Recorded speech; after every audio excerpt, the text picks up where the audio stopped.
You may deliver your welcome address, Noma. Oh, is everybody in?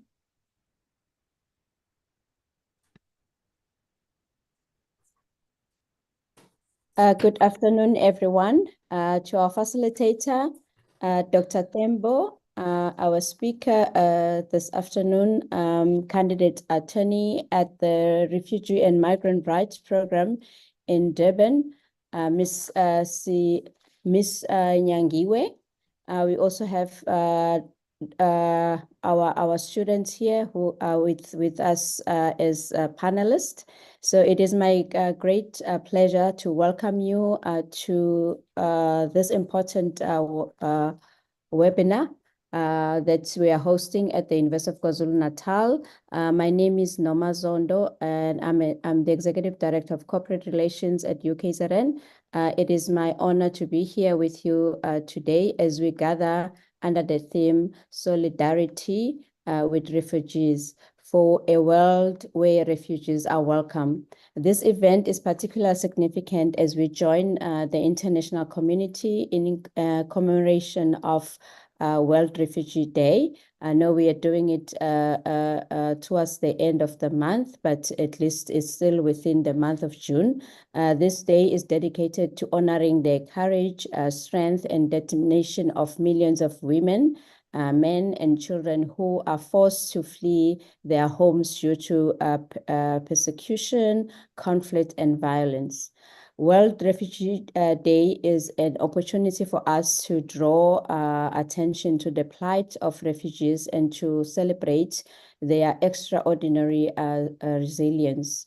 As we acknowledge the harsh realities faced by over 50 million displaced individuals worldwide, we are also reminded of our shared responsibility to promote and protect their rights and to foster an environment where they are welcomed and supported. Here at UKZN, we are proud to have a diverse student body, including some who are refugees. We are glad that among the speakers this afternoon, Mr. Zabloni and Regerela, who are our students at UKZN, both fled their countries of origin, the Democratic Republic of Congo. Our students who are refugees bring with them personal narratives of resilience, courage, and hope. Their stories are often marked by tremendous challenges, including displacement from their homes, separation from their loved ones, and also the daunting task of rebuilding their lives in a new country.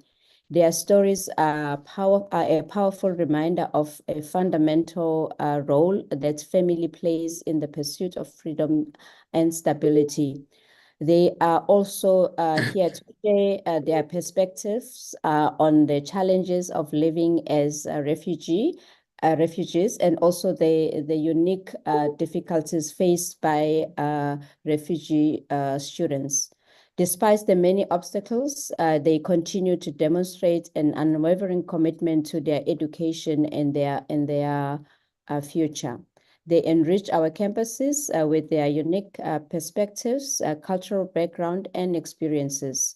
Today's webinar also brings together a distinguished panel of speakers who will share their insights and personal experiences, shedding light on the challenges and triumphs of refugees and migrants. We are honored to have our panelists, Ms. Nyangiwe, a candidate attorney with Refugee and Migrant Rights Program in Durban. She will discuss the critical issues surrounding social integration and the protection of human rights for asylum seekers, refugees, and migrants in South Africa. We also honored to have Dr. Tembo, our respected lecturer from the School of Law, who will facilitate the discussion this afternoon. Also, to conclude our session, Dr. Tembo will also provide a summary and response, drawing together the key themes and insights from our discussions. I would like to extend our heartfelt gratitude to all our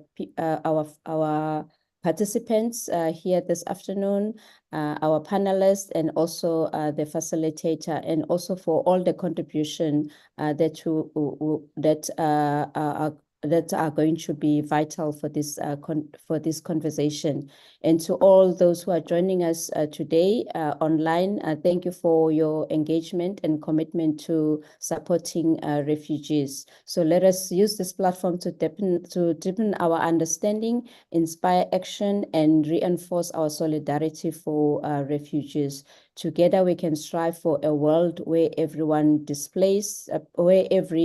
displaced person is welcomed, supported, and given the opportunity to rebuild their lives with dignity. Thank you all, and also looking forward to a fruitful and enlightening discussion this afternoon. But before I hand you over to our facilitator, I would like to introduce him quickly, Dr. Simbarashe Tembo, as I said before, is a lecturer in our School of Law here at UKZN. Is an academic with obviously a Bachelor of Law and a Master's of Law, and also a PhD in Constitutional and Human Rights Law, all from the University of UKZN, which tells you that UKZN is indeed a university of choice. Currently, he lectures in business law, enterprise law, and also law of delit and contract law. His research interests also include constitutionalism in Africa, public interest litigation, international and regional law, and human rights. He has also presented papers and at numerous international conferences and seminars and so on. So if you will allow me to now call upon Dr. Tembo, which we are honored to have him this afternoon to facilitate this session. Thank you so much. Thank you so much, Ms. Zondo. Thank you to all our guests in this webinar, as well as listening via YouTube. Let me take this opportunity to introduce our keynote speaker, that is Ms. Sihle Nyangiwe. Ms. Nyangiwe graduated with an LLB from the University of Pretoria. She is currently an attorney at the Lawyers for Human Rights and based at the Durban Law Clinic, where she works in the Refugee and Stateless program. And prior to the current position, Ms. Nyangiwe was a candidate attorney in the Refugees and Migrants' Rights Program and the Lawyers for Human Rights. Some of her duties include assisting non-nationals in accessing basic services and affirming their rights. Sihle is experienced in addressing access barriers, immigration detention, and facilitating refugee and citizenship law workshops. Sihle has a sight on establishing their own NPO to address childhood statelessness. Sihle, let me take this opportunity to welcome, and you may open your presentation.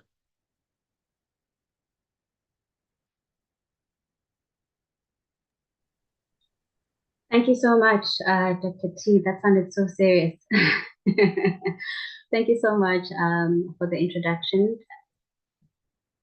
And thank you so much to the university for enabling me to be a part of this conversation, and also for creating a platform through which we're able to have these discussions and we're able to engage each other as well. So thank you so much for having me, and I look forward to engaging with our panelists, but also engaging with our attendees as well. So as Dr. Tembo has indicated, that is who I am. I'm Sihle Nyangiwe. My background mainly is in social justice as well as human rights lawyering. I am a product of Lawyers for Human Rights, as was said.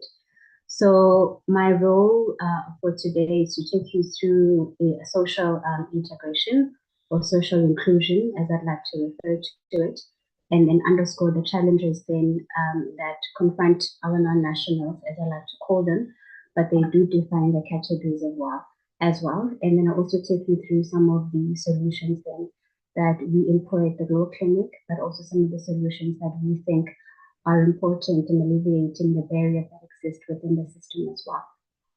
All right.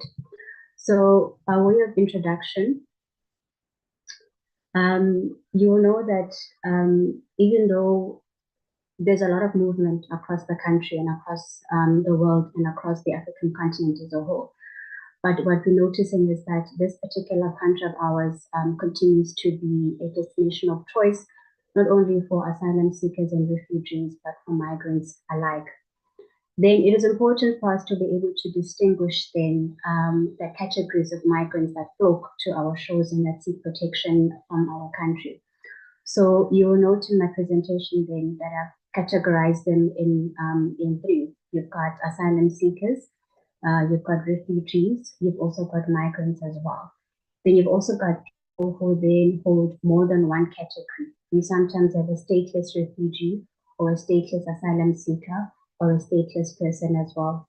You also have some people also stateless even though they were born in their country and they've never left their country as well. Why is it important for us to be able to distinguish the categories of migrants and the categories of people that flock to our shores? It's important because they have different contexts, and context necessitates different levels of intervention, and intervention requires us to be discretionary. It requires us to be context specific and also for us to be relevant as well. So asylum seekers and refugees have different levels of vulnerabilities, and those differ from the vulnerabilities that other migrants and stateless people also have as well. It also informs policy discussions and also policy formulations as well, if you know then the categories of people that continue to flock our country as well. You will note that the last point that I make is the issue of intersectionality as well. So I don't think there's been a lot of attention that has been garnered or created around people who hold more than one form of identity. They identify as a refugee, but also a stateless person, also as a migrant, also as an undocumented person as well. Those people then require a greater level of protection and also an integrated approach to the asylum problem or to the migration problem as well. All right. So why are we having this discussion, and why is the University of KwaZulu-Natal insisting that we have these discussions, and why we as a Rural Clinic are quite, intentional in having this discussion? Well, asylum seekers don't only bring their luggages and their belongings to a specific country, but they're also looking for a new home. They want to be integrated into society, into a community. They want to be able to rebuild their lives. They want to be able to build families. They also want to be able to add resonance to their life as well. And so that's why integration is important, and that's why inclusion is important as well. Then let's define it, and then let's also give it a name. So when we talk about inclusion and integration, we're talking about weaving in asylum seekers and refugees. We weave them into our social fabric, our social structures. We weave them into our communities, and they form part and parcel of us. We don't exclude them, we don't other them, we don't confine them in refugee camps where there's no freedom of movement, but we allow them to come into our homes, we allow them to come into our communities, and we're able to form relations, social relations with them. So an important process of incorporation, and also an important process where are able to form a sense of belonging, and are also able to have that resilience to be able to rebuild and also be able to pick up the pieces and be able to thrive in an environment that also fosters economic participation as well as social inclusion as well. So how does it look like, and how does it manifest in practice? It's different levels, different communities, and also different categories of inclusion for different categories of non-nationals as well. So for example, when we talk about languages and the adaptation of linguistics, we talk about intermarriage, we're able to form relationships and relations with our non-nationals. We also talk about accessing public services at the same level or to the same extent that citizens also have as well. Of course, in this country, that has not been realized as yet, and that's why we are continuously advocating for the expansion of rights and the expansion of protection to our non-nationals as well. All right. So the issue of integration and the issue of inclusion isn't only important in the context of migration, isn't only important in the context of weaving in non-nationals. It's also important for our own agenda as a country as well. It's also important for our own policy as a country as well. And so the ticket with which we transitioned from the pre-1994 government to a democratic society was the issue of building a rainbow nation and making sure that our differences do not disunite us, but we're able to solve them amicably as well. And so the issue of social integration is not just in the context of migration, and it should not be only looked at in that particular context, but also in the context of transforming our society and using it as a bridge from a divided past, but also to a future that is founded on human rights, infused with human rights policies and principles as well. So this is the agenda of a post-apartheid South Africa, and it goes beyond our migrants and our non-nationals as well. All right, let's talk about the hindrances, and let's talk about the things then that,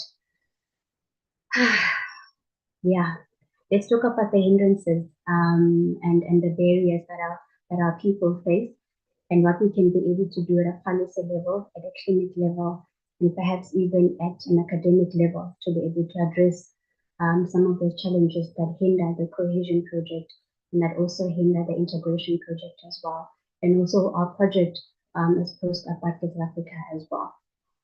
All right, so you'll note there on the slides that I've noted xenophobia and discrimination as number one.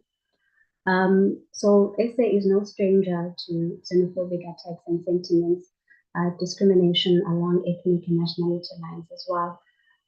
This has been our bread, and this has been our bread and butter since the dawn of democracy as well. And so when we breed fear for outsiders and we cluster them and we cast them as existing outside our society, existing outside our social circles, we begin to have hostility towards others, and also have a perception about others that is based on prejudice and that is also based on bias as well. And that's exactly what xenophobia and that's exactly what discrimination is. All right. Nonetheless, it does continue to go unabated because there seems to be a lack of political will on the part of government to be able to address xenophobia as well. And so because xenophobia is a bias, is an attitude problem, it then falls beyond the shoulders of government for it to be able to address. It also falls on us as clinicians, it falls on us as practitioners, it falls on us as academia and media to also be able to dismantle it as well, which I'll also speak to later when I speak to media rhetoric and planetary language as well. All right, then before I move on from xenophobia and discrimination, I just want to expand on the issue of political will on the part of government to be able to address xenophobia and discrimination, and whether or not that political will is, I suppose, adequate to be able to address the rising levels of anti-foreigner sentiment in our country as well. If you remember, as far back as 2008, the Department of Home Affairs, the Department of Social Development, the Department of Education, Safety, Health and Police, they formed a formation called the IMC, which is the Interministerial Committee. And their role really was to be able to address issues emanating from the wave of xenophobic attacks, which we saw in the late 2007, 2008. But to date, we have no clue as to actually the effectiveness of the formation of that particular IAC. There hasn't really been much accountability, and there doesn't seem to be a concerted effort to implement the resolutions and some of the recommendations that come from these formations as well. We know that we also have the action plan as well, the National Action Plan to Combat Racism and Xenophobia as well. It was also recapacitated in 2017 to also include premiers and ministers and also local government officials as well. But nonetheless, we also see, even as recent as yesterday, where we continuously see the eviction of our people, and we continuously see xenophobic sentiments flaring up as well. So like I said in the beginning, it's an attitude problem, it's an ideology problem. And so if we address the interrelatedness of this particular problem at different clusters, then we can be able to address it. All right. I note there as number 2 as politicization of migration.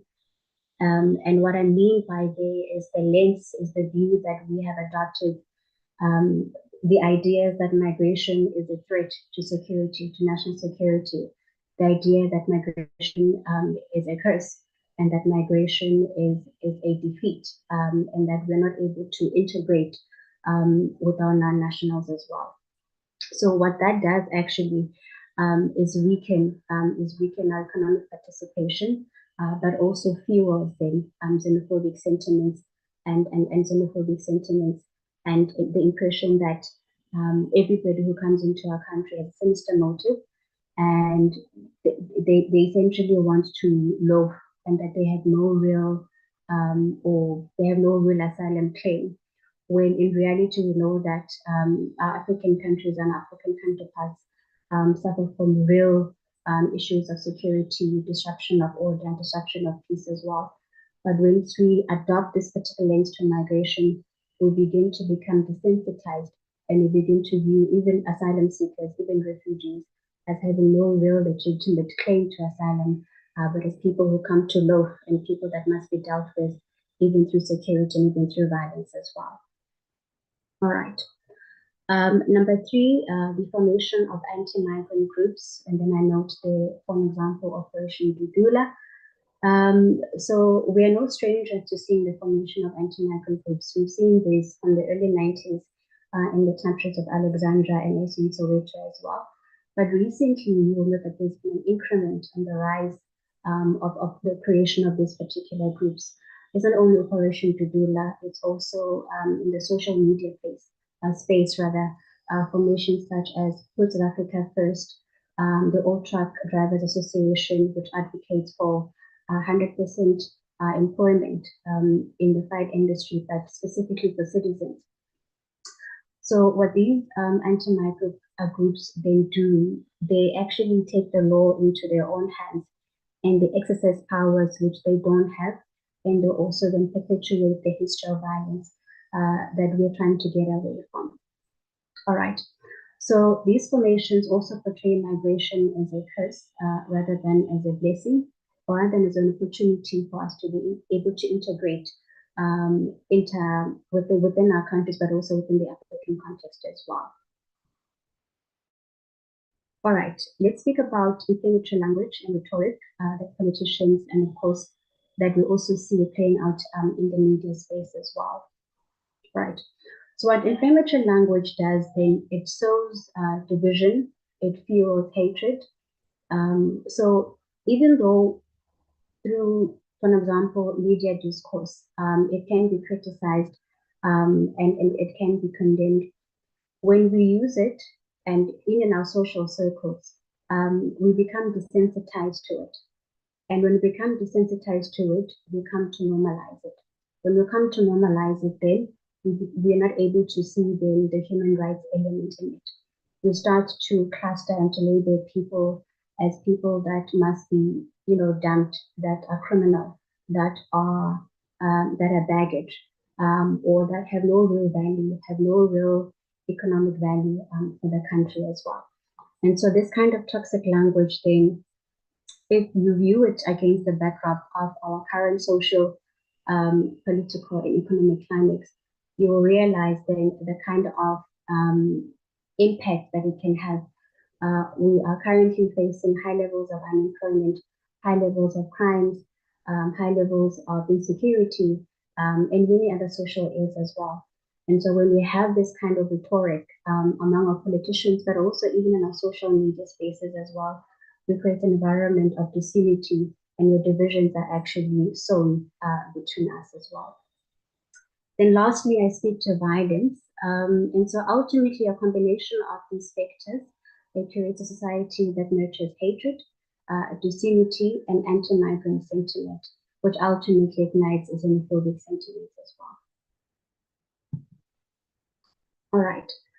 I pause now to address the legality of anti-migrant groups and the role that we are able to play in calling them out for who and for what they are. When we talk about anti-migrant groups, we specifically talk about vigilante groups. And vigilantism is an act of taking the law into one's own hands and punishing people in a manner that does not take into account the principles of criminal justice, and they also then act outside the boundaries of the law in the absence of an empowering provision as well. To give you an example, the issue of the eviction of street traders and raiding, working into establishments, whether public or private, and demanding people to be able to produce their documents, demanding people to be able to produce their asylum seeker permits, for example. So those kinds of acts and those kinds of behaviors are actually criminal, and they're also vigilante as well, and they should not be accepted. So when you look at the formation of the Operation Jadula movement, for example, the operation of South Africa First, or Truck Drivers Association. Now, all of those formations are actually criminal and they're irregular in terms of the Bill of Rights, but also in terms of enabling legislation as well. Then why do they come to continue to exist, and why do they do a disservice to the project of national unity and to the project of national union building? It's because people are frustrated. It's because they're not regulated. It's because there doesn't seem to be political will on the part of government to be able to address lawlessness, to be able to address high levels of crimes. There's no political will to be able to pursue social cohesion. There's no political will to be able to infuse the elements of Ubuntu and the elements of justice within the systems that actually operate.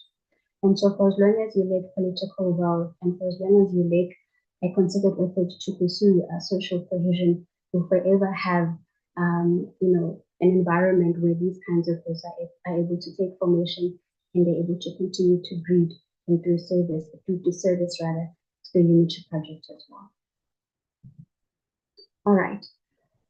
Before I move on to the solutions, the solutions, I know that we will have a Q&A session later on, but I do also welcome questions in the chat box as well. I don't know if I mentioned that in the beginning. All right. All right. So what solutions then do we promote, and what are we able to do in our small circles, in academia, in the legal fraternity, to be able to address the issue of integration socially? There must be a concerted effort, I noted in my slides, to build a cohesive society that prefers the well-being of everyone. How do you ensure that everyone's well-being is catered for? You open the gates of inclusion, and you also open the gates of access as well. We've noted in our clinics that there seems to be an effort on the part of government to shrink the level of protection afforded to our asylum seekers and refugees, including stateless persons. You will note there's been lots and lots of discussion around the adoption on the white paper on refugee protection and citizenship as well.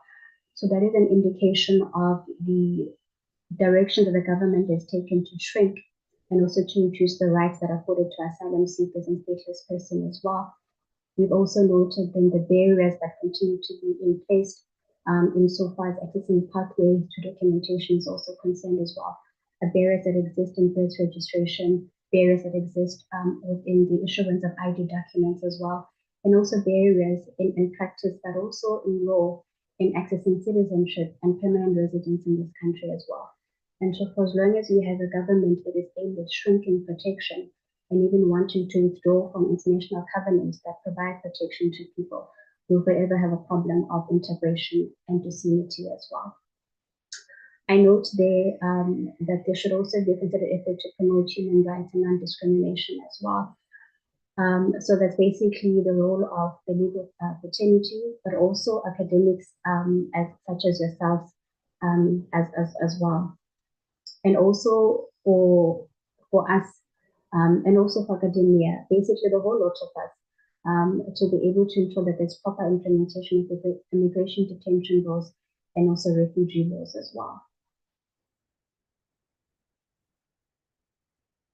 All right, so that brings me to the end of my presentation. It was quite short and brief. That was intentional, so that we're able to engage each other and have more time for discourse rather than theoretical presentation.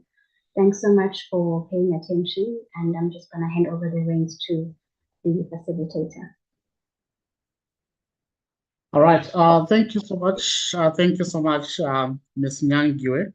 I'd just like to ask if you have maybe 5 more minutes to just shed light on the difference between a refugee, a migrant, and an asylum seeker. If you can just shed a small light on that, because it happens that many people, including our law enforcement agencies, kind of conflate the 3 categories of persons. So if you may just assist by shedding more light on the differences between those.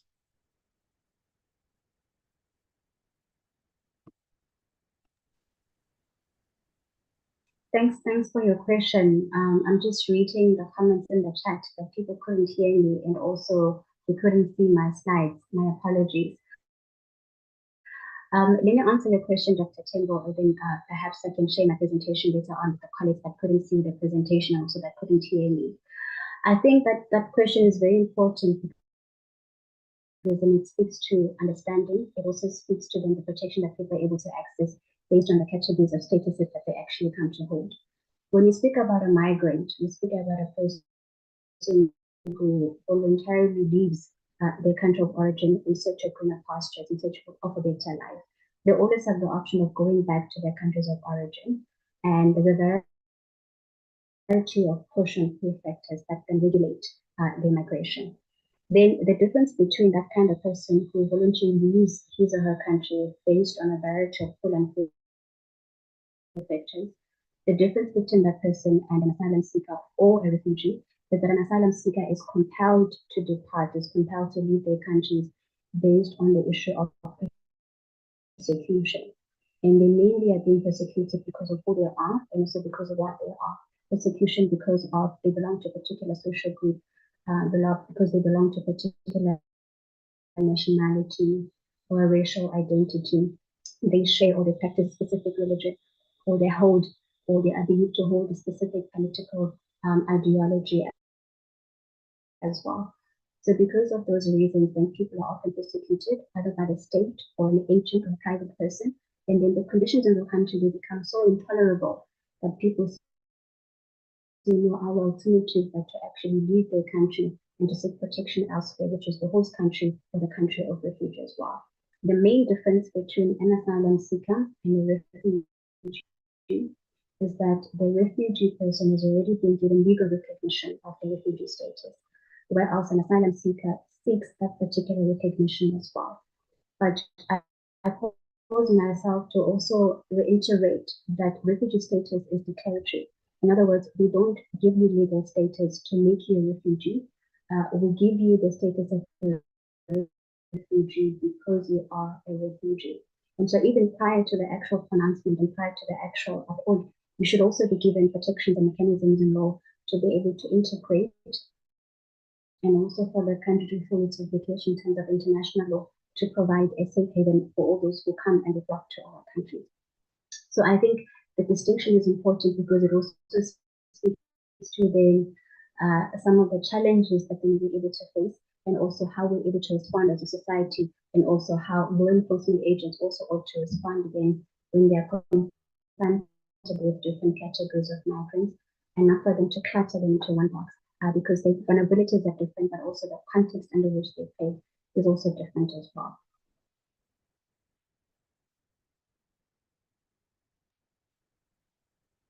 All right. Thank you so much, Ms. Young, for that. So we also want to hear some lived experiences from our students who happen to be refugees. So may I take this opportunity to introduce our next speaker, who's going to share us their story of resilience, and that is Mr. Biamongo Lincoln Zabuloni, who's a student at the University of KwaZulu-Natal. He is currently undertaking his PhD in agriculture and crop science in the College of Agriculture, Engineering and Science. He completed his honors in agriculture in the east of DR Congo, and he fled to South Africa in 2016. Upon arrival, he started working in a spaza shop in Margate in the Ugu district, and his salary was 4,000 rands a month. He used his salary to pay rent, take care of his needs, and support his siblings back home. He was able to save some money. He was able to save some money for his studies towards a master's degree. He then moved to Flagstaff in the Eastern Cape and worked in a tent as a barber in 2018. In 2019, he came to UKZN to study English, and then unfortunately withdrew after 2 months because of lack of finance. He then went back to Margate and then registered in grade 12 to improve his English. He then applied to study for a master's degree and was admitted at the University of KwaZulu-Natal in 2021. At this time, he was studying and working as a barber until he graduated, and now he is currently enrolled for a PhD. So help me welcome Mr. Zabuloni. Mr. Zabuloni, you may take the platform. Okay. Greetings all, and thank you. I believe everyone can hear me. I'm Biamongo Zabuloni. It's a great honor to share my experience to some people, because I know that it may, in some ways, it may encourage other people, or in other ways, I do feel sometimes ashamed to be one of the vulnerable people. But anyway, that's life. So we can't life is not linear for everyone. Okay, as Dr. Tembo said, that I'm a Congolese. I'm a refugee. I'm an asylum seeker, actually. I'm from Congo. I fled DRC in 2016 and I came in South Africa. It was in December. And as I had nothing, I had no money, and I couldn't live without. So I had to look for some money for surviving. And I worked for someone. He is a homeboy in a tuck shop. It's a tuck shop. It's a spaza shop, but it was a small shop which sells cosmetics for ladies. It's a market in Ugu district in Pochettino. Those who know Pochettino, inside there is a small town called Market. I spent about a year working there, but by that time I was receiving 4,000 rand, so it helped me to pay my rent. And I was living. Reason why I managed to get to pay the rent, because I was living in a sitting room. So the boss was living upstairs in the room. I was living. There was a bed in sitting room where I was living. And then the morning I had to go through to work on the save little money, to send some money to my family. I had siblings and mom and other people, particularly my parents, who also needed my support. In the year, and I've realized that I do have honors in agriculture, and I didn't study for living this kind of life. I should do something, and I should think forward. So I met someone. He's a pastor. He was a lecturer at the University of KwaZulu-Natal in Durban at Howard College. I met at church, and I told him, no, you know what, I would like to do this. I don't know. I had no money. He told me, okay, it's fine. Let's start the process. And I requested for my document because I didn't come with them. My certificates, they came, and I started applying for SAQA, but I didn't have enough money for doing a master's by that time. I applied for SAQA. In 2017, I spent a year in Ugu district in market, and that's okay. So what I can do, the month's low, it was low. And then I moved to Eastern Cape in Flagstaff. Those who are from there, they know between Bizana and Usikisiki, there is a place called the Flagstaff there, and there was a tent for my cousin, and it was given to me. I rented, it was 1.2 that I used to pay a month in the tent. So it's something I believe some of you know the tent. Some kind of shelter that I use the battery and some machines. So when training, I had to face the challenges. Sometimes I used to open the tents and the rain. Sometimes I had to close on the rain. But I used to get some little money to save, to send to my parents. In the morning, I wake up, I pray God, okay, God, I'm going to work. Please bless me and get some little money. Afternoon, pray and go back home. So I applied for SAQA to 2018. I got my SAQA qualification. And the pastor that I met at church assisted me to apply for master's certificate, but I didn't have money by that. So I was just taking chances and whatever. And I applied for master's at UKZN in Agric. Unfortunately, I wasn't admitted because I didn't get any response. And then 2018, they told me, okay, you know what, as you are totally weak in English, what you have to do, go to UKZN and study English. I went to Harvard College. There is an English program for refugees. I spent about 2 months and realized that, no, I won't be able to pay this because it was about 13,000, 18,000. And then yet I still have to pay for my master's. I had no sponsor and whatever. I withdrew and go back. Instead of going back to Eastern Cape, I went back to Market again. And then what I did, I registered in, there is a program, a school for those adults. So those people who have left, have stopped studying, and the old people in Market, Poshepsin. I went there, but when I registered, I presented my certificate, my grade 11 certificate, because no one knew that I had honors. So they thought I went for metric, which was totally different. But I just went to improve my English. I did about 10 months. After 10 months, I went back to UKZN. I requested for an English test, which I did, and they scored about 6% and come back. I applied again at UKZN for masters. I've got a supervisor, he's called Professor Odindo currently, he's in Agric, and they promised me to pay me all stuff for research and whatever. Unfortunately, COVID came back. When COVID came, so he told me, you know what? So I'm sorry for telling you that what I promised you, so it won't work. So, okay, there's nothing I can do. So meaning that this opportunity has been closed for you. I said, okay, it's fine anyway. So I was disappointed and said, okay, let me put my stuff and put my stuff under the pillow. Said, no, I'm no longer going to study because there is no way. I said, okay, it's fine. I kept quiet 20 because by that time I applied again. When he told me about that, I applied again at UKZN in honors in crop science. Unfortunately, there was a problem there in the administration. My document, my file was lost. So when I came for checking up, so they told me, no, we can't see again your file. And I was disappointed. I said, okay, fine, let me leave it. And then I went back to Market. And as I decided not studying again, I kept my stuff in under the pillow, let me say so. So 2020 when COVID came, so I was in the salon, working in the salon.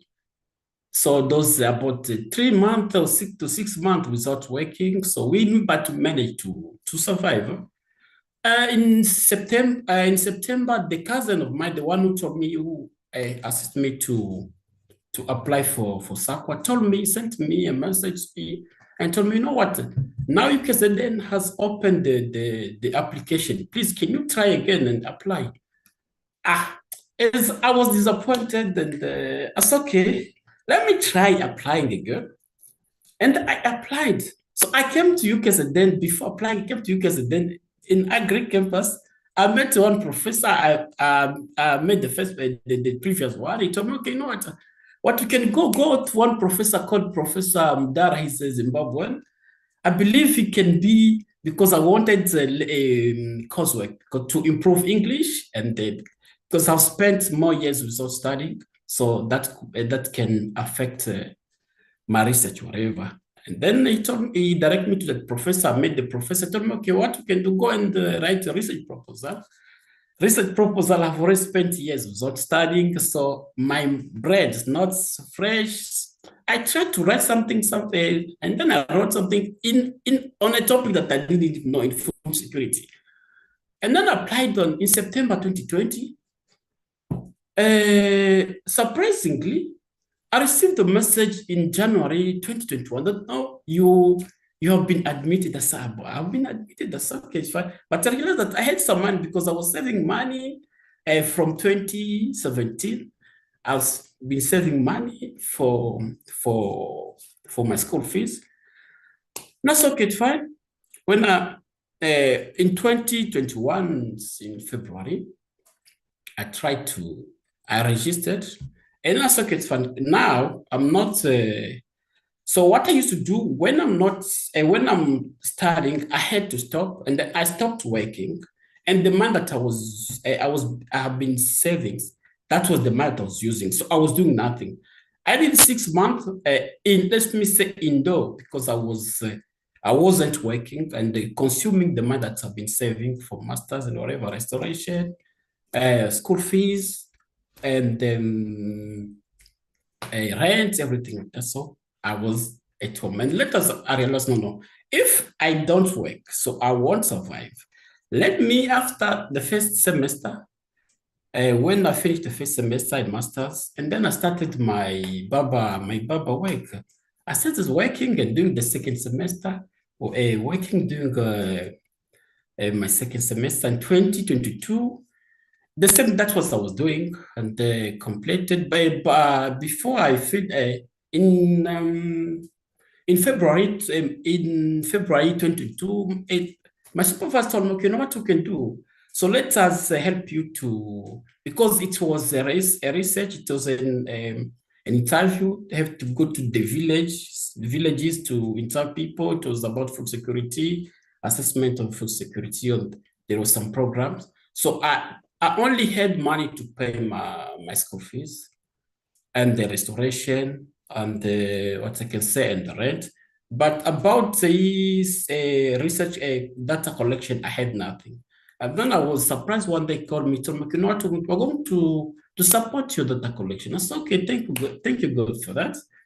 And they did really support me, and they gave me some people. They paid for those people who were to help me. A card, they gave it to me, and then I finished the data collection. I came back again. I had to work because I didn't have money. All the money that I've been saving, I spent it at school. I had to work again, and start working again in the salon in Margate. I wasn't in Eastern Cape again. I was in Margate. Started working, and after data collection, just analyzing my data, and I came here in Pietermaritzburg. I went to there are some salons in West Street in town, and I started working while I'm analyzing my data, my discussion, whatever. I went back again in Porsche scene, so completing my discussion, and came back for graduation. After graduation, so I had no work. I tried to apply, I couldn't get anything, and I went back to Margate and start working again in salon and masters person working in salon. So my supervisor told me, okay, we can write something and whatever, so you can see if we can do a PhD. I did write, unfortunately. He wasn't interested. I wrote another proposal. I sent to about some people. One accepted. Okay, so it's fine. You can come and they register and come to PMB. I had no money. I had about 20,000. Because I was saving while I was working, so that I can see if I can be able to pay my rent, my accommodation. I got about 20,000. That's okay, fine. With this 20,000 can help me to pay my rent. While I'll build the system, I believe I'll get some opportunities and come back in Pietermaritzburg, starting my PhD with one professor, one supervisor. Unfortunately, the supervisor left and went to Netherlands. I said, what am I going to do? By that time, the money I could see that what I had, it was about to finish. Luckily, by the grace of God, I got another supervisor who told me, okay, you know what, there is a project. Okay, I believe you can get in that project. So, and then I went to the project and now in which I'm working currently. So that could be that end of, it's a long story, but I'm trying just to summarize, but not easy. It's not easy, but that's life. We have to strive for that. We can't fold our hand, particularly vulnerable people can't fold our hand. We are refugees. We have no support. There are many challenges we are facing, but regardless all of those, so we have to manage to reach, to go further and achieve some kind of something which can help us surviving. So that's the point. I believe that the summary can inspire some people, can help others to hold on their objectives, and I believe they'll make it. Thank you.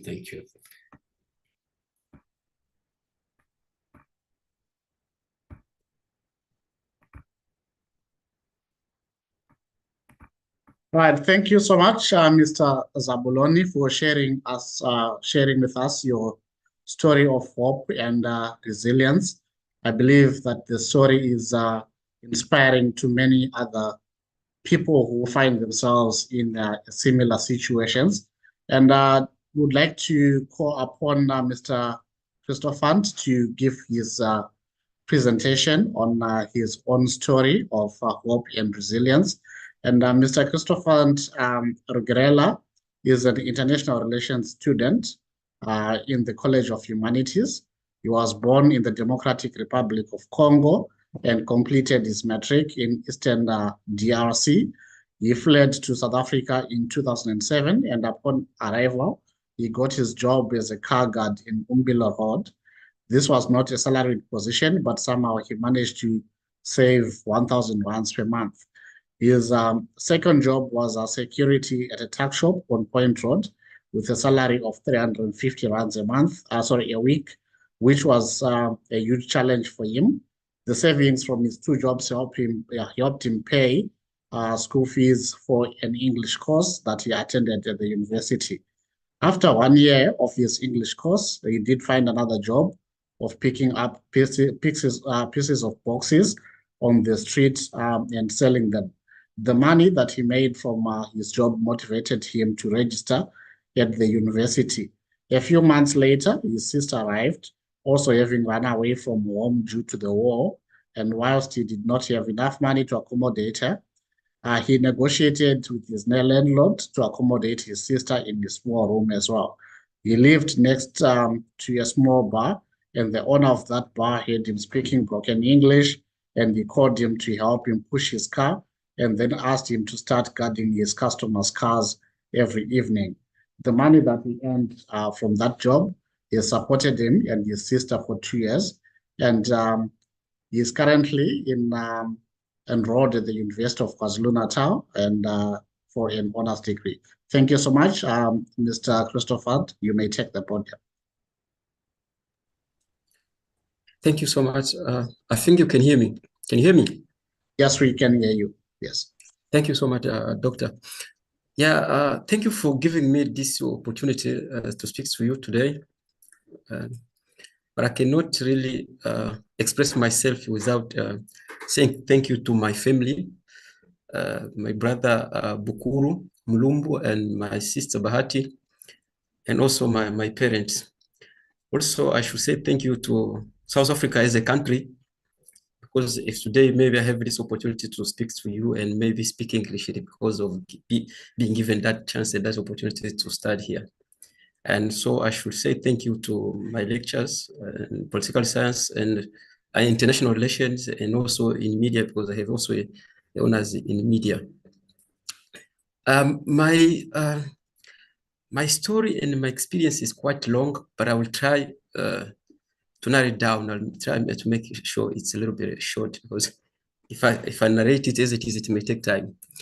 Yeah, since I arrived in South Africa in 2007, actually it was very hard for me because at this particular time, I did finish my matric in DRC, but now arriving here, it was hard for me to leave, because I didn't know anybody. And Congolese and actually Congolese people who were living here, they were a little bit scattered. So we wasn't like, we were like one place where you can just go and see people who you know. And when I got here, just my first place to settle in Durban was in Bria. After a week, I think I was going somewhere by the beach, just to have a look at the beach. I meet with my cousin who was already here, and we talked. So I told him. He asked me how I did arrive and where I was actually staying. I did tell him, because even English also was very hard for me to explain. To speak. Even to read, it was quite hard. So I explained him. Then he said, okay.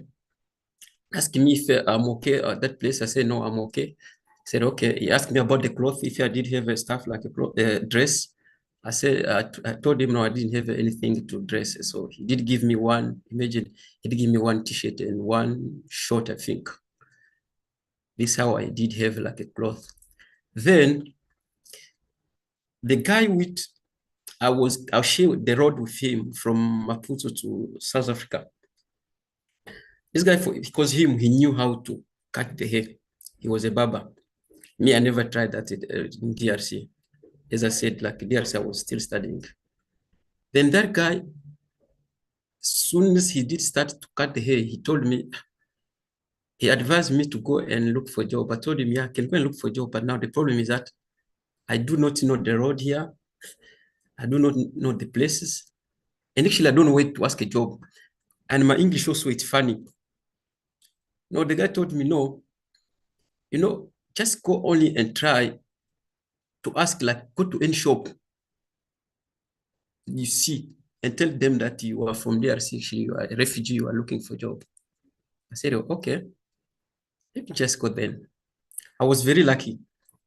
Just me coming out, there is other guy I know him from DRC. He was also cutting the hair by the market here in Durban. That guy, I asked him, I told him that I'm looking for a job. He did ask me the number. I said, no, I don't have the phone. I said, no, I don't have a phone. But I know what I'm saying. I can just give you address. Maybe if you get something, you can just come and pick me up there, and I can go and do wherever, or see if I can be able to do it. Or if the owner can allow me to do it. Whatever kind of job. The guy told me to go and cut the hair. I said, no, I cannot cut the hair. I told him, from DRC, I was studying. And coming in South Africa, being a refugee, I can't really cut the hair.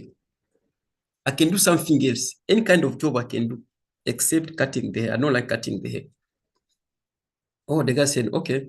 The guy told me, the only opportunity we have, and the only job we can do, and what we do now is just to cut the hair.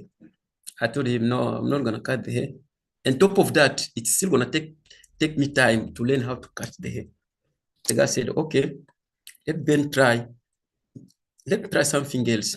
He asked me, he did ask me a question, if I can be able to stand up from the morning to the evening. I said, yeah, I can do it. He said, okay. He told me, I was a Pakistani guy. So I know a Pakistani guy. No, he told me I know one of the shop in Point. There is a Pakistani guy who used to employ those newcomers, those people who don't know nothing, who cannot speak. I mean, those are just watching like roboting only. I said, oh, okay. Asked him, can you take me there? He said, okay, gonna take me. So he did take me there. When I went there, he introduced me to the Pakistani. The guy said, okay, not a problem. He can offer me the job. He did offer me the job. Then I worked for a little time, like I think like 6 months. After that 6 months, the guy said also, the owner of the tuck shop, he said, like the business was not working up according to his expectation. Actually, it was very heavy for him to generate money and to pay people who were helping him. So he did like kind of retrench. Then I was among those people who were retrenched. After that, I said, now I work only for 6 months. And this 6 months, the money I'm making, actually, it's not enough for me to go back to school. What should I do? Then I went back again to the same guy who I was sharing the road with him from Mozambique. He was actually cutting the hair by the market. Then he told me, I went to ask him, he told me that he knows someone who's doing who's a Kagat somewhere. And that guy actually was also from, I think that guy was from Burundi, between Burundi and Rwanda. Then he told me, okay, let's just go to that guy and ask him if he can just squeeze me where he's doing his Kagat. We went to the guy. The guy said, no, we don't have a space here. So actually the space was too small. But actually, he wasn't also making enough money. Then I was like, oh, okay, what I'm gonna do now, because the job I had is finished. And here, where I'm trying, nothing is working out. In the same time, I have an idea. My project and my vision and my plan is to go back to school. But now I don't know what to do. While I was thinking, just imagine it's only just 7 months after me leaving the DRC. There is a family which did come from DRC, also just to find a refugee. They come straight in South Africa. I don't know by what miracle, I won't even be able to explain it. They came with my sister with 7 months. Then I'm like, oh, so only I have only 7 months here. And the 7 months actually I just like work only 6 months. So how I'm gonna manage to stay to support my sister, like support her.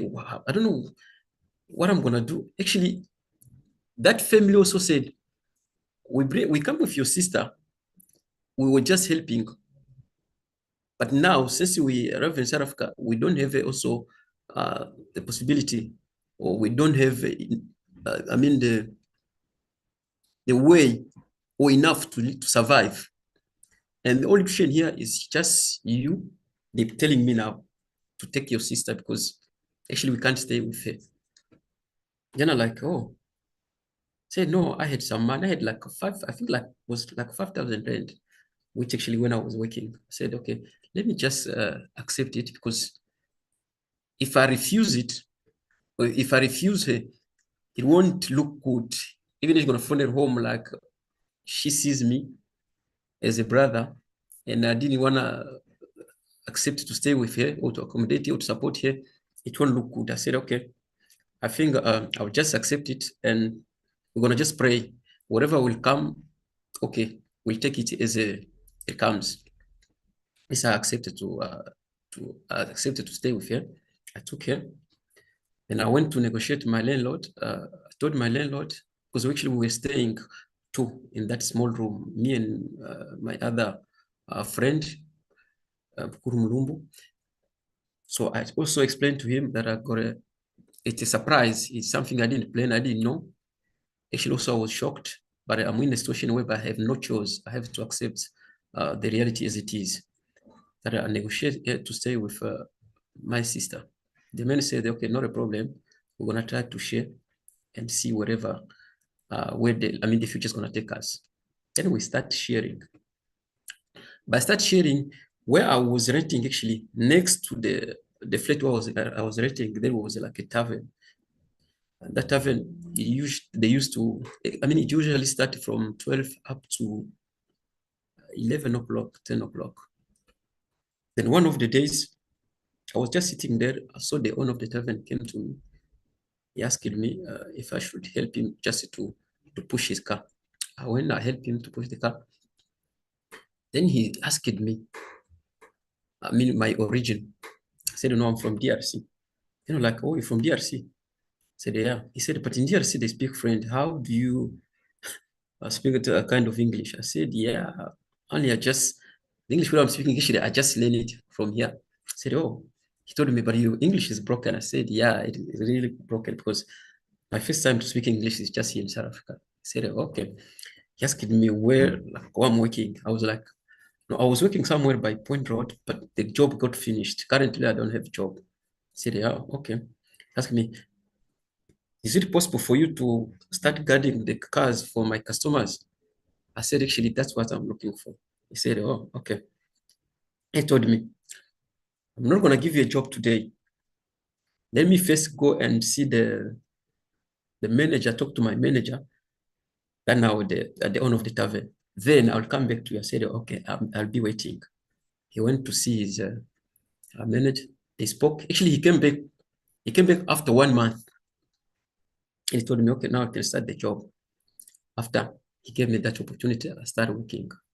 So by working, I think I was making a little money, but in my mind and in my vision and my program and my plan, I was just saying that whatever situation I will be in, I will try all my best just to save a little money in order for me to go back to school. Then I started working there. The more I was working, the more I was saving, the more I was saving. I worked like a few months. I had a little money. Then I went to my friend who was studying by Howard College already. I asked him about the school, what the requirement, what should I do in order for me to be accepted or in order for me to apply at school. You know, the guy told me, no, there is only kind of amount which they're asking in order you to start schooling. And this school, I mean, when the school, what you actually were going to allow you is first to do English course, like going to be like bridging your English. I said, okay, it's fine. I'm ready for that. Then he took me to school, to language center, to Howard College. Then I registered. After registering, I think I started first semester. Then we write the test. I wasn't okay. I didn't pass it properly. Then the director of the language center told me, no, you need 1 more semester in order you to complete. I said, okay, it's fine, I don't have a problem. I start again the second semester, then I complete. When I completed, it was in 2016 now. 2017, when I completed, I said, okay, now I should go to register to university straight. When I went there, they asked me the registration fee I paid. Then I started schooling. But I started schooling, just as soon as I end the year, all the money got finished. Now I'm like, I don't have a job and I don't have money.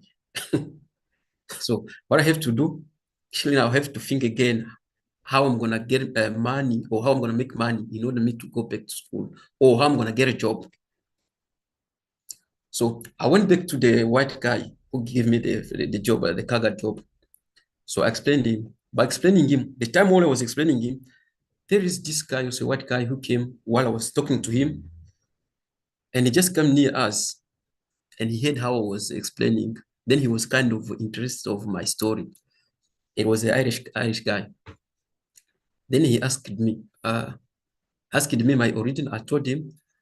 Then he asked me if I can work. I said, yeah. He asked me where, if I'm able to go everywhere, wherever like he may send me to work. I said, no, wherever you send me, if it's a matter of job, actually, I will go. He said, okay. He asked me, even Johannesburg, can go. I said, yeah, not a problem, I can go. So I was lucky enough that man had a company, electrical company. Actually, he used to install those all stores of Mr. Price stores and ShopRite, I think, and Miladys. So he told me, okay. He told me he could give me a job, but not here, it's gonna be in Pietermaritzburg. I said, Chief, no, wherever you take me, I'm free, I will go. I said, okay. Then the next day, he promised, told me, no, I'm gonna come after, like he told me like after 3 days, he's gonna come back to fetch me. Then he did it. After 3 days, he came and fetched me. He took me to his place because his workshop actually was by his place. Before we go to site, we have to go by his place first to pick up the material and after go to site. Then I started working.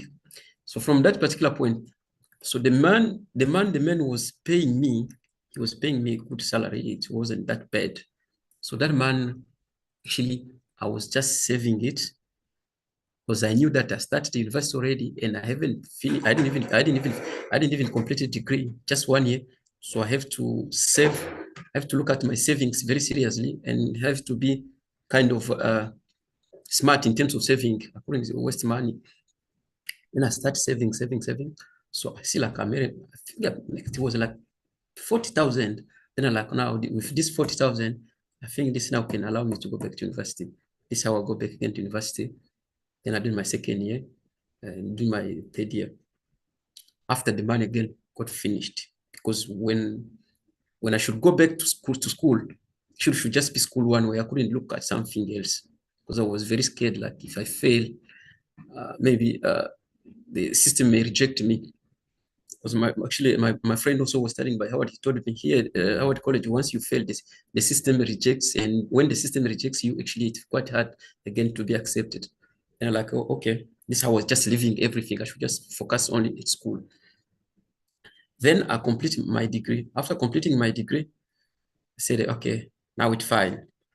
Because I completed a degree, and when actually I did select the faculty which I want to do, my mind was pushing maths on politics and media, because I have seen what I have experienced back in DRC and see how the country was looking like. I was like, no, I think I must start something which will help me in future to assist the country as well.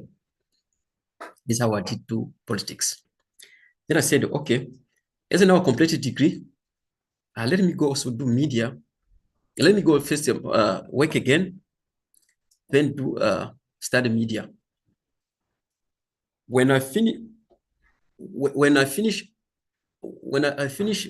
degree, I said, but to do media, I still need again more money because I'm old already, and I can't just staying like this all the time, like begging the place to stay. Some other time, sometimes I should go to school with no food. I know like I have nothing at home. What am I gonna eat? But I said, no, as I'm going now to do honors, so I need actually enough money which is gonna assist me for me to complete it. Then I go again to look for a job. I went to my friend, that's now is a Congolese guy. He was dealing with computer stuff. I explained to him. The guy told me that he couldn't make it. But lucky I was going to one of the church, which they call it Jewish, by Jewish club. It's like we're going North Beach. So this church, they used to assist us because I used to help them to install the instruments. Every Sunday, I should go early in the morning and go and help them to take the instruments for the choir from the storage and install them in the church before the service. That white guy told me, we can get a job for you, but the job we'll get, I don't think it's going to be around here. It's going to be somewhere in Johannesburg. Then I'm like, yeah, not a problem. As soon as I get something, I will be happy. Told me, okay, we're going to go in Johannesburg. We're going to give you a job. Then, particular time, when did Johannesburg, I worked like only, actually, it wasn't like a long-term job. It was just a job for a few months. It was like 6 months. No, 5 months. I worked there and I make some money again. Then I come down in Durban again. Then I was like, yeah, as I want to study, I see like this thing of going to work 1 year or 2 years, go back to school. I see like it's irritating me. this will stop my project. I think through this, I will never finish my my studies. Let me start doing the small business, because I know business are going to be more independent. So wherever I go to school, I know it's mine. If I come back, I know it's mine. No one is going to complain in terms of time, in terms of stopping to work. So let me just do this. Then I start doing a small business. I opened it. It was just the table, like a vendor, just here by Bria Road. I started selling the chips, slowly, trading chips, sweet chips. God always bless like those who are seeking a blessing. Then I got that business got busy. Next, where I had the stuff, there was an Indian guy who had a shop. It was a little bit a big shop. He came to me and he proposed me, said if I can open that small tech shop next to his shop. I said, okay, can do it. He charged me, I paid, then I start trading. Now, by starting trading, it when I start saving good money. Then I said, let me go and apply again, because at the time I start studying in South Africa, the loan for foreigners actually were no more allowed. So actually, whatever I have to do to university, it should be my own, my own arrangement or my own expenses. Then from that particular shop, I make a little money, go back to school again. I studied since up to 2020 when the corona break out. So I stopped again and I go back again to business in the shop again. Start trading. So the more I was trading, the more I'm saving. The more I was trading, the more I'm saving. So when I came back now to do a second honors, it went out, they get me, they said, okay, you've been studying on credit. And actually that's what I really appreciate the university for this. Because every time wherever I should pay the money, they used to ask us, they used to put us in this discourse, in this category of locals in terms of school fees. They told me, so from undergrad, you were paying 15%. Now, since you're studying your honors, so you have first to pay the full amount, all credit, all the money you paying, you owing the university, then you're gonna register. So without paying the total of the amount you owe in the university, so we're not gonna be able to register you. Then I'm like, wait, my God. So look at the money I'm owing the university. It was quite. I said, okay, but I had those money. Let me just go and take the money, whatever money I had. Let me just go and pay it all. As I take it, I pay it all, and I start studying again. But in the same time, I knew that I'm doing media, but media, it also just something I was doing, which actually, according to my plan, which should help me in my journey. Because I'm looking much into politics, and I know politics is related to media. Of course, I have to look at those two faculties. I said, okay, as I complete in media, now let me just go back to international relations. So this is how I go back to international relations. So, but by doing all this, remember, I didn't have a proper document to use because I'm still using permitting, no revenue status. So I was very scared. So most of the time, like I'm studying here in South Africa, but I don't have a document. And actually, you cannot predict what happens like to Home Affairs sometimes. It may happen like I'm using a permittee, and then when I go to renew, they'll tell your document, like you're not. And I was like, yeah, but I have nothing to do here. Let me just do as it is. Let me just carry on studying, even though I don't have a proper document. And I said, okay, this is how I carry on studying up to date. I think the challenge, I have gone through different challenges, but one which actually the experience where I had like, it's very tough for me. But of course, at the university, they should give you that opportunity to study, and then they're going to come and they will ask you the fees after completing the year. It by the paper where I don't have a proper paper, because up to now I'm still using Asylum Seeker. And I'm still in the journey. I haven't finished my journey yet. because my objective actually is to get a doctorate if possible, and I think I'm gonna make it because where I'm from, actually it's tougher than where I am now, because I feel like when I get that degree, it will help me, and it will contribute also to help my country and my community and the society and the world also. Yeah, that's what is my journey. And today I'm doing international relation. Hope next year I will apply for masters. That is my experience. Thank you very much.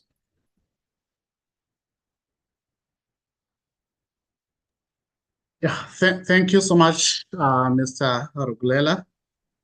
Yeah, that was quite a story, and I just hope that your story will inspire many other people that find themselves in a similar position. Yeah, those are challenges that are faced by refugees that many people don't get to hear of. And as a result, people do not really understand or appreciate what refugees actually go through. So I think the next stage is that we do a question and answer session. So I believe that we have an audience, and that those people have questions, and would like to request that those questions be posted on the chat, and we'll be able to respond. At the moment, there is one question that is directed to Ms. Sihle Nyangiwe. Ms. Nyangiwe, do you have, are you able to see the question on your side?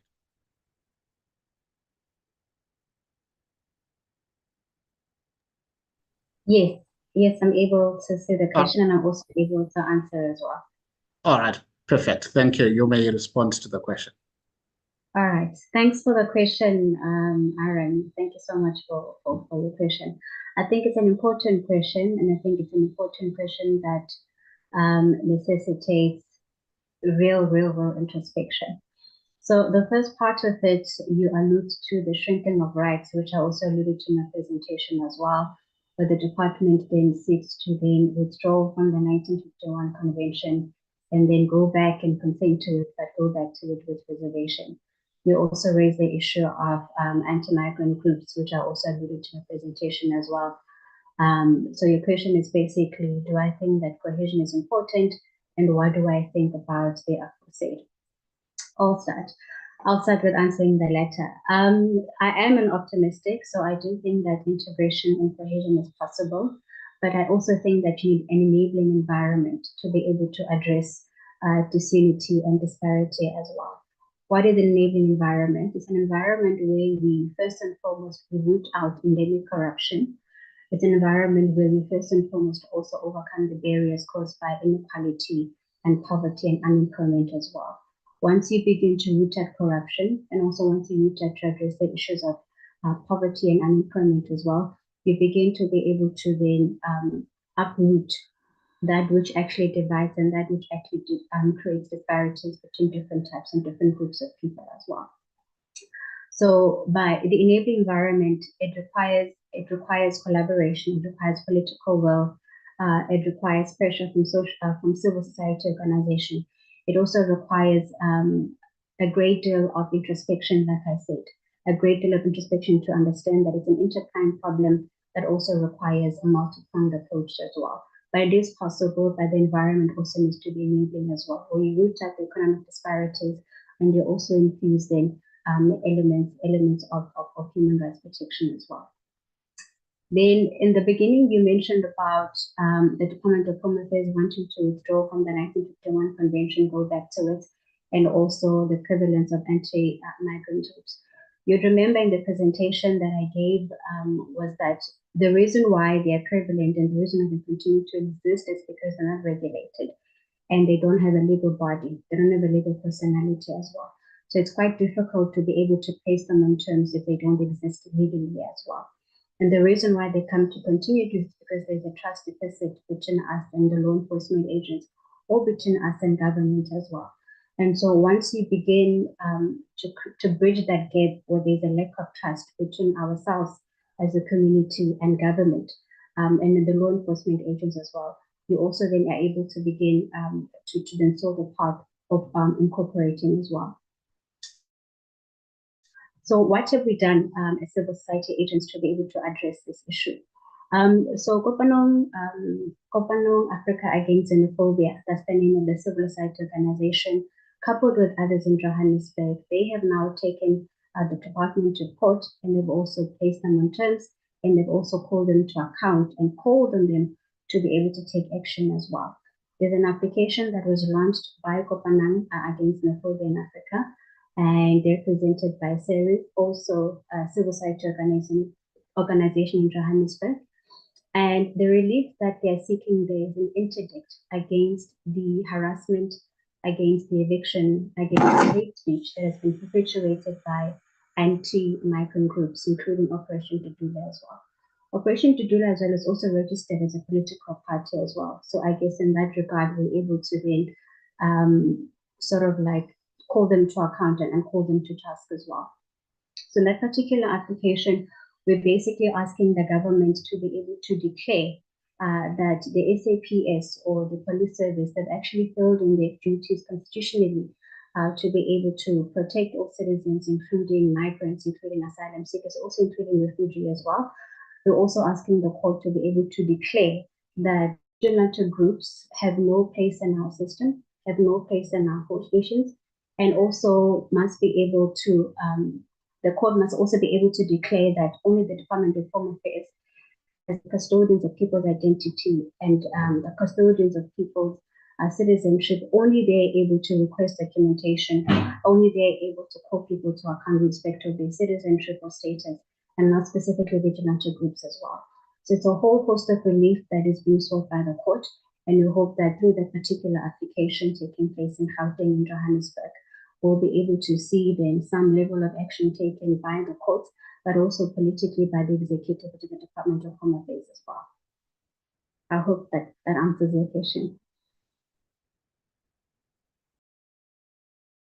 All right, thank you so much, Sifle. There's another question in the chats from Ala Ardin Ibrahim. I think, are you able to say it? If I can read it for you, maybe. It says, for the people who want to apply for asylum and Home Affairs cannot receive their applications because they are busy with previous applications, what are they supposed to do? Do they contact Human Rights Office or they should just wait? All right, so when have they arrived in the country? When did they come in? Is that indicated in the chat? No, it's not. No, it's not indicated. So if you may just advise them if they arrived and I mean within the past 5 days, or what are the options? All right, that's a very good question. And unfortunately, if you look at the inefficiency of the Department of Home Affairs, you'll be able to see then how newcomers also not being able to, they're not being accommodated by the current running or functioning of the Department of Home Affairs. So newcomer asylum seekers who flock our country are unable to access refugee reception offices. I would encourage them to be able to document the date of arrival, and also the number of times they've frequented the offices to be able to apply or to attempt to lodge their asylum claims, and also for them to be able to make use of the email system as well. I know that the department has discontinued the use thereof, but I still encourage clients to be able to make use of it, because then it does document clearly when you arrived in the country and the time or the time frame within which you were able to seek reports from the Department of Home Affairs as well. And also for them to be able to approach the clinic as well, so they're able to know that they are actually in the country, and should the need arise, we'll also be able to confirm that this is when they arrive in the country, and this is the number of times they've frequented in the office, and this is the extent to which they've gone to be able to seek asylum in the Republic of South Africa as well. So some of these problems, they emanate from the inefficiencies of the Department of Home Affairs, and also basically, what can I say? Just the inefficiencies that take place at the Department of Home Affairs. All right, thank you, Sifle. For Mr. Zabuloni and Mr. Ruglela, if you may check the charts, there are many messages of support that are there. They're not exactly questions, but you may just want to read those. They're messages of support and solidarity. So you may just look at that. Ms. Nyangiwe, there's another question for you, and it reads, I'm a doctoral student who has been doing research on GBV in armed conflicts for 12 years now. I find the limited understanding of what GBV is or looks like, especially with regards to men who are victims of it, is a very big problem. Limiting the assistance that is given to refugees in armed conflict, or refugees of armed conflict. This is reflected internationally as well as locally. Even when speaking to local anti-GBV NGOs was shocking because of the limited understanding. I would like to know what kind of programs or legislation does Ms. Nyangiwe know that may help address this, especially where men are victims of GBV. Sorry, can you just repeat the last part of the question? The question is what Especially, what is the legal framework for those who suffer GBV?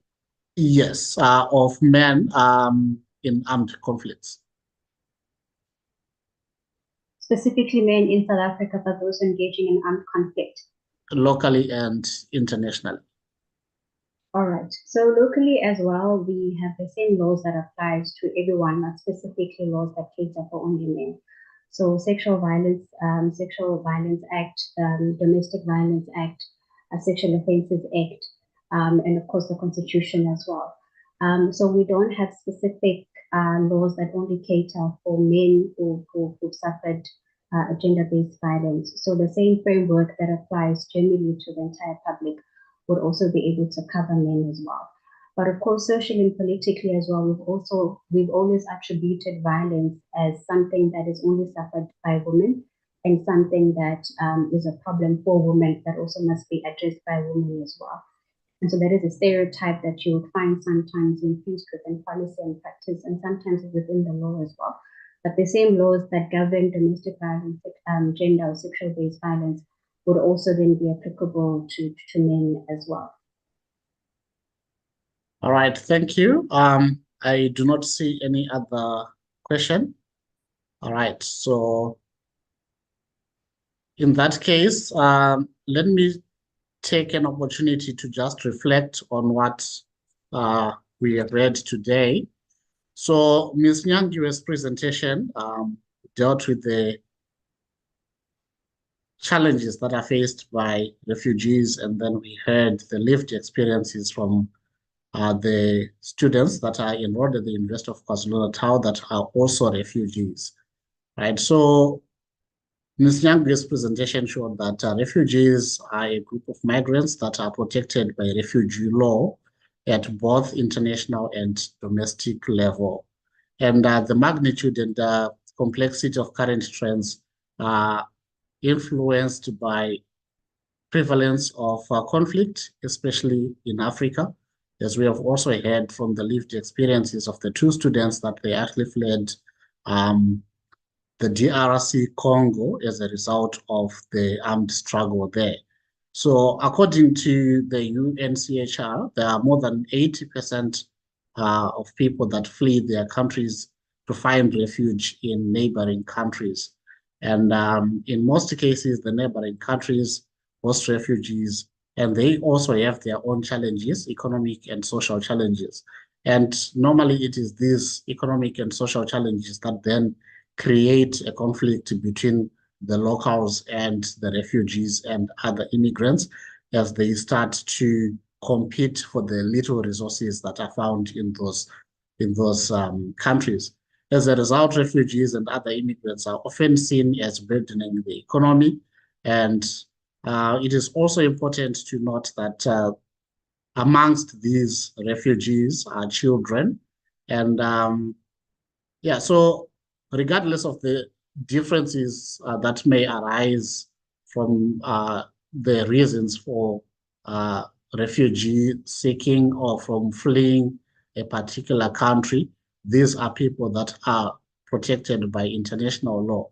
So I think it is something that stems from our very own concept of Ubuntu, that if somebody comes to your house seeking refuge because they're being abused at their own home, you are supposed to welcome them with open arms and you cannot send them back. And the principle that is laid against sending them back is known as the non-refoulement principle, which basically prohibits any state from deporting a person who has presented themselves as an asylum seeker or a refugee seeker. Therefore, that right, a refugee right, or the right to seek refuge is protected in international law. The presentation from the two students highlighted the challenges and that are faced by refugees who seek to get enrolled in universities, especially here in South Africa, where the medium of teaching is English. And we have refugees that come from non-English speaking countries, such as Congo, that we have to come and start to learn English from the scratch and then enroll into the university. Then we have also had challenges that relate to the issue of funding of refugee students. We have had students having to work as security guards or having to work as barbers in order for them to raise funds for them to attend university. Be that as it may, these stories also give us hope in that the two students are currently enrolled, one as a PhD student and one is an honor student, which shows that there is hope somewhere, that eventually, if you work hard, you eventually make it. I would like to then take this opportunity to thank all the attendants for this program. Just before we close, I just want to find out if there's anyone who has any question, because I think we have a few minutes. Anyone who has any questions that may, before I give a vote of thanks. Any question that may be posted in the question and answer?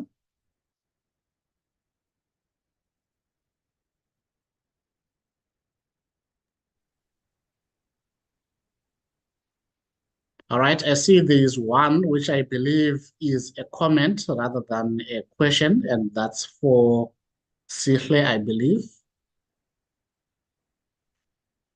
All right, any other questions, comments? All right, if not, let me take this opportunity to thank our organizers, Ms. Nomazondo and Ms. Pamela Adams. Thank you so much for putting together a brilliant webinar. I would like to also thank our participants, that is Mr. Zabloni, Mr. Regulela, and our keynote speaker, Ms. Sihle Nyangiwe. Thank you so much. And I would like to thank all the participants that attended either through the webinar as well as those who are watching online on Zoom. Thank you so much, and thank you so much for your attendance. Good day.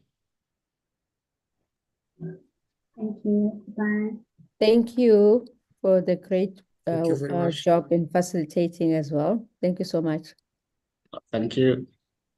Thank you, Dr. Nchembu, and thank you to our esteemed speakers. Well done. Well Yeah, done, thank you. everyone. Thank you so much. Thank you. Thanks, Mama.